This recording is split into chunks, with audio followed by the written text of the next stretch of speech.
Diponegoro melawan penjajah Belanda. Perkenalkan, saya Regi. Saya berperan sebagai Jenderal De Kock. Perkenalkan, nama saya Rasid. Saya berperan sebagai Pangeran Diponegoro. Perkenalkan, nama saya Kaira. Saya berperan sebagai Kiai Maja. Perkenalkan, nama saya Novita. Saya berperan sebagai Senta Kalibasa.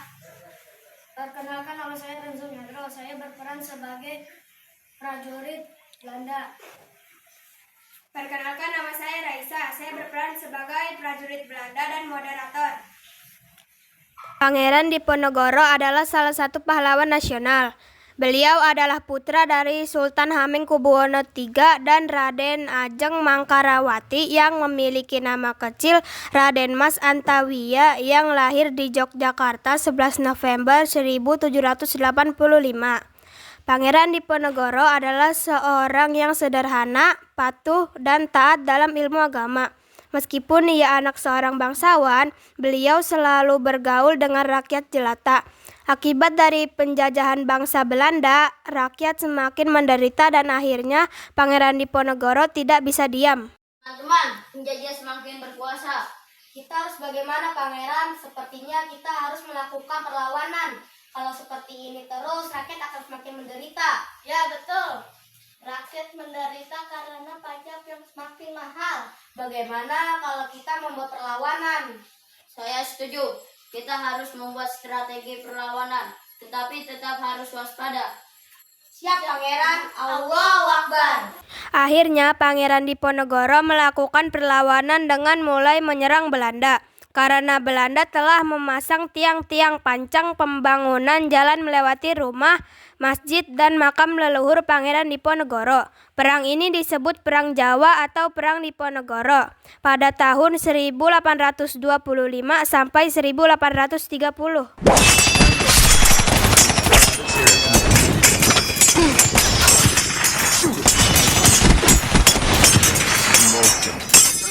Tango. Kenapa, Mister? Pasukan Diponegoro telah menyerang kita. Hah? Diponegoro? Untuk apa orang pribumi itu menyerang kita? Pasukan kita kalah dan kita merugi. Apa yang harus kita lakukan, Mister? Tidak mungkin. Segera tangkap dia.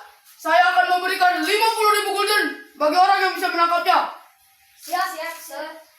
Pada tahun 1830, Pangeran Diponegoro tertangkap dan setelah dilepaskan kembali, Pangeran Diponegoro merencanakan taktik di hutan untuk kembali menyerang Belanda. Wah, ini dia Diponegoro yang telah kami nantikan. Bagaimana, Pangeran? Apa yang harus kita lakukan untuk menyerang Belanda? Ya, setelah saya mengetahui kelemahan Belanda, saya akan menjadikan hutan sebagai tempat berlindung kita. Baiklah, mari kita lakukan, Pangeran. Selain itu, kita harus menggunakan taktik gerilya, berpindah-pindah tempat agar tidak diketahui Belanda.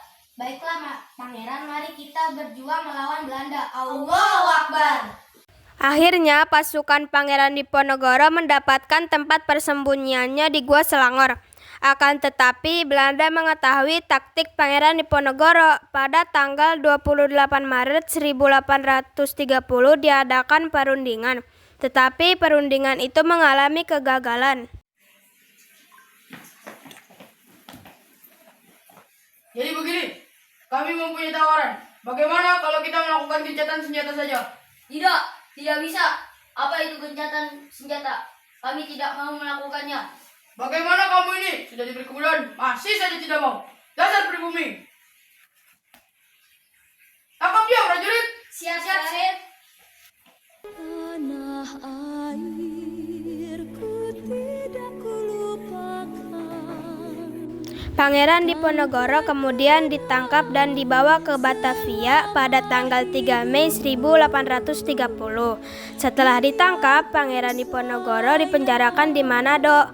4 tahun kemudian, Pangeran Diponegoro dipenjarakan dalam benteng Belanda di Makassar.